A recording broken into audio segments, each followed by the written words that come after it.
And we continue here in our first match of Day 3, Championship Sunday at the MLG Winter Championship of 2013.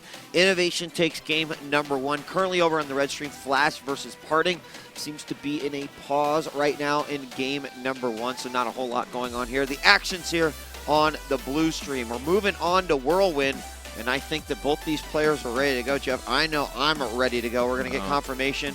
Then we're going to start. Whirlwind, I'm especially excited for this particular map between these two because I feel like Whirlwind extends the game to really sort of the maximum potential of what we can see out of two high-level players. And, of course, we'll talk more about that when we go into the map just simply due to its size. It looks like everyone is ready to go. We're going to hop right into this one, Jeff. Yeah, as you said, a lot of times Whirlwind, on a bigger map, there's more opportunity for the multitasking. The players really shine through. Right. If that didn't already shine through in game number 1, then you got to open your eyes because Innovation in particular was absolutely just beautiful. He's just gorgeous. He was everywhere at once, and he didn't really lose much. And when he did lose much, it was only after the other guy lost much more, actually. Let's introduce our players here for game number 2. In the northeast position as the red Protoss from SKT1. It is Rain.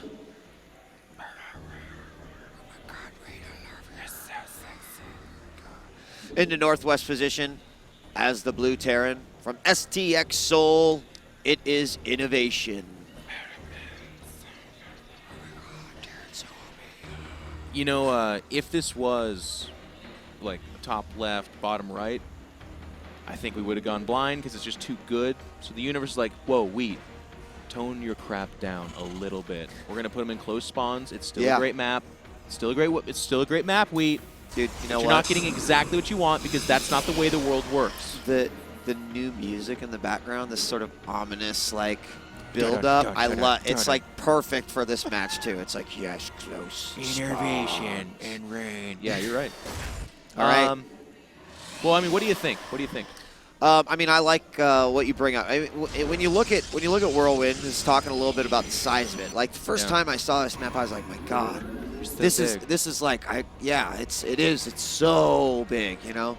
And then I'm like thinking back to all those Brood War matches that I used to watch and seeing like, oh my God, these maps are so big, you know? And, and I remember, especially in the early days when I was just kind of like really appreciating Brood War as a game, like to see a player literally start with a base and cover the whole map. You know, that's kind of how I always felt this future of StarCraft would eventually get to. And I feel like Whirlwind is an introduction to that. I mean, when you think about the fact that we did start off with maps like Steps of War, oh my gosh, it's taken us a long freaking time to get here. So again, I think that it really does showcase the absolute best skills of our top tier talent. And I love that. You're absolutely right. I mean, just the bigger the map, the more there is to control, the more there is to kind of keep tabs on, and it oftentimes results in just significantly better games. And to your point too, we're balancing in that direction these days. The maps are getting bigger,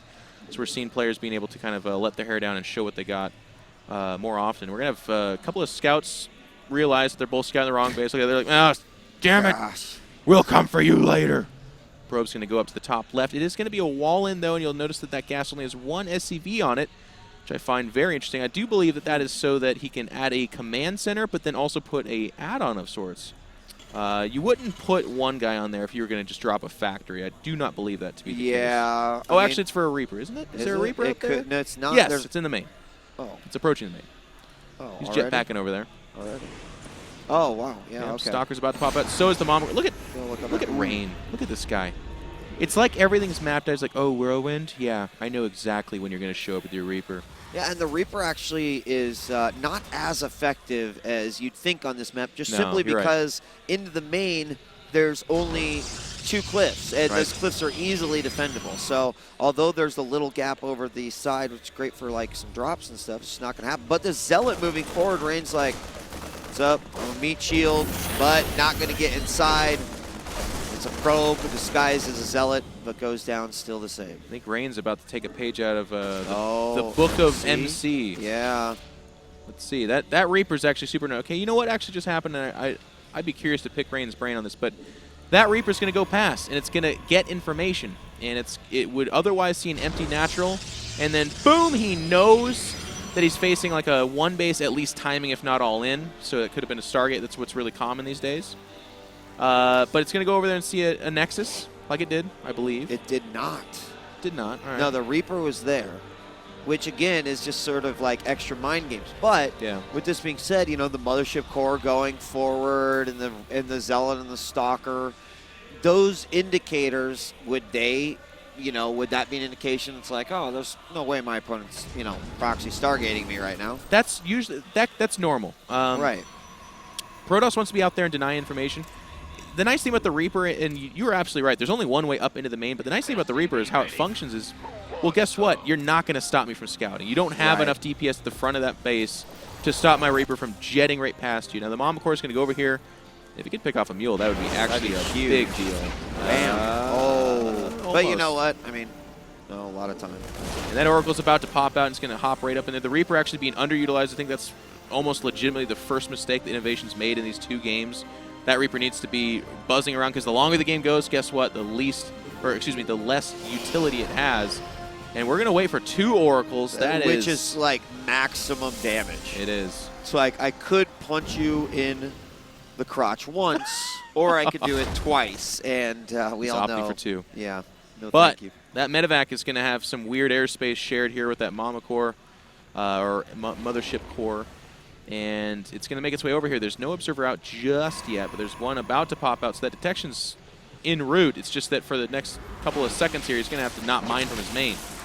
Yeah, he immediately, we do have one of the Widow Mines down, but the Oracle's making their way into Innovation's base. There's absolutely nothing here. Activate. Boom. SCV's just going to start falling like crazy. 1, 2, 3, 4, 5, 6. A few of the gases they need to move over and continue their... Oh! Nice Widow Mine inside the main mineral line is going to allow him to at least minimize some of that damage, but the 12 SCVs were killed. Meanwhile, what sort of damage was done by Innovation? Only 1 probe kill. Any unit losses? I mean, doesn't look like a whole lot. No, not really. The Mothership Core took a shot, but did not die. It's at 10 health, and the shields will regenerate. Only 1 probe dead, but mining time was missed, and I mean, it sounds kind of funny to say that because it's like, oh, you know, that's a really small thing. Like, who cares? It's a kind of big deal at this stage for Protoss. This is the developmental stage, like where the tech really starts to take shape. We can see the Twilight Council and Forge going down. Robotics Bay, well, you might actually be skipping it at this point, but I do also want to say that mine popping off one of the Oracles, a good save, and that's part of the fear that Protoss has too. Otherwise, you'd be seeing Oracles all the time. Right.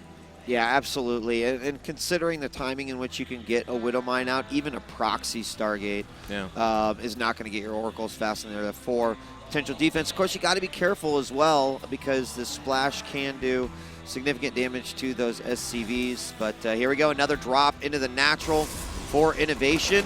And he's going to get at least, well, not even a probe. Instantly, that Photon Overcharge is activated. And to MC's point, you see right there that drops not as effective. Here we go. Oracle doing some more damage. Missing some SCVs there due to the missile turret. Gets one last SCV before he gets out of there with 6 points of health.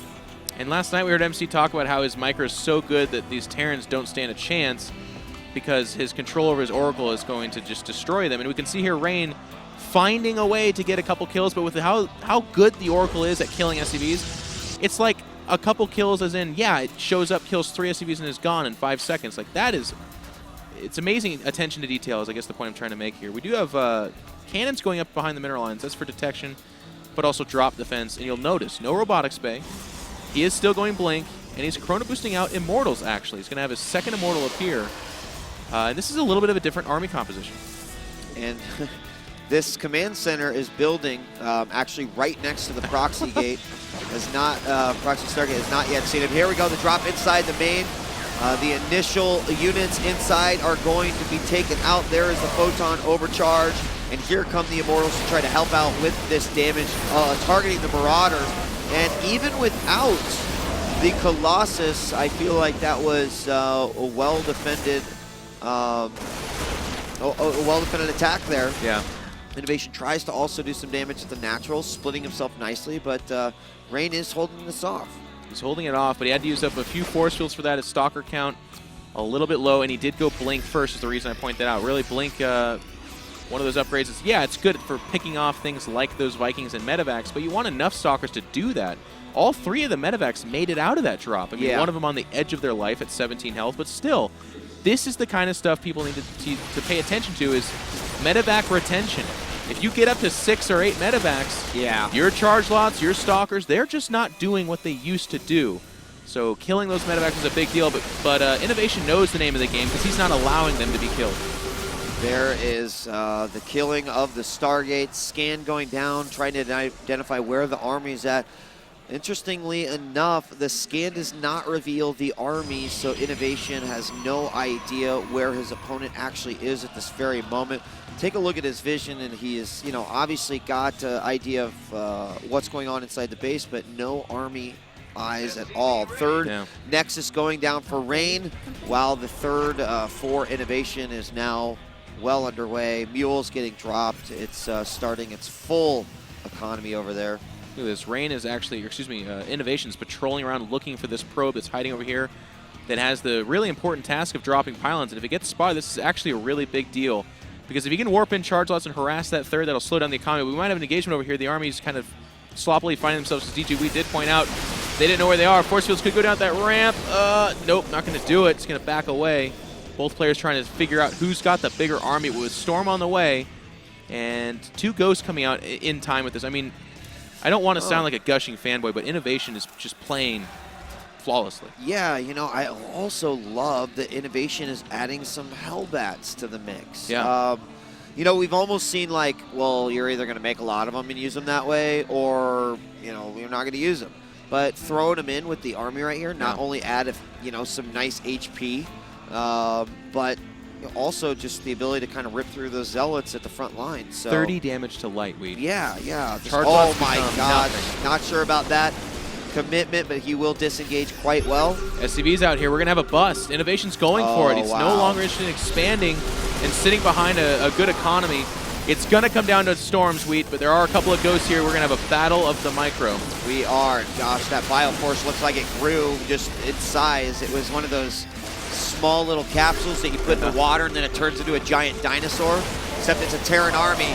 There's a scan to reveal all, and he's going to throw down the force fields, but man, the Bioforce is so big there, the storms are going down, but it's just not going to be enough, especially with these Hellbats in the front. These Zealots are just getting melted, and there's another storm. He really needed that one, but Innovation continues to lurch forward. And he's not going to stop. He's going to walk up this ramp and take the win for himself. Innovation 2-0 Rain. I did not anticipate that, especially with the rock-solid play from Rain in game number 1, but well, I guess previous to this, I didn't think Innovation would just go up 2 on Rain, but he is playing out of his mind. It was really, I mean, the composition that he had was great. He had ghosts right when he needed them. Loved the addition of the Hellbats. You just saw how effective that was, and there wasn't 20. There was like 4.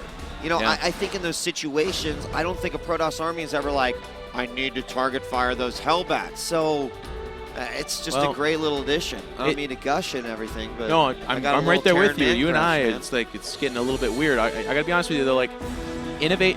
So when you play a PvT, a lot of times your Templar come out a solid minute and a half ahead of the Ghosts on a really good Terran. But in this case, they came out at exactly the same time, which is the absolute worst thing for a Protoss. You're hoping to kind of have a couple of minutes where the Terran's like, oh, I can't fight you, you're going Ghost, and then you switch to Colossus when they're making Ghosts, and you have your double AoE. But that never happened because, and this is a really important point, Innovation was constantly dropping, constantly scanning, constantly moving in the middle of the map.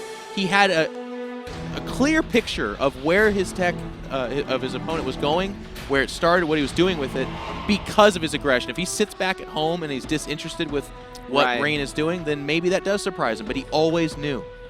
Well, our next map for Game 3, in which Innovation could close out, is going to be Akalon Waste. We're going to take a quick commercial break here in just a moment, but don't forget, check out some of the great sponsor deals that we got going on this weekend for the MLG Winter Championship. Also, iBuy Power jumping into the mix. You can visit the booth for a chance to win a signed Revolt system. We showed it off on the screen yesterday, signed by a bunch of players and casters and all sorts of stuff.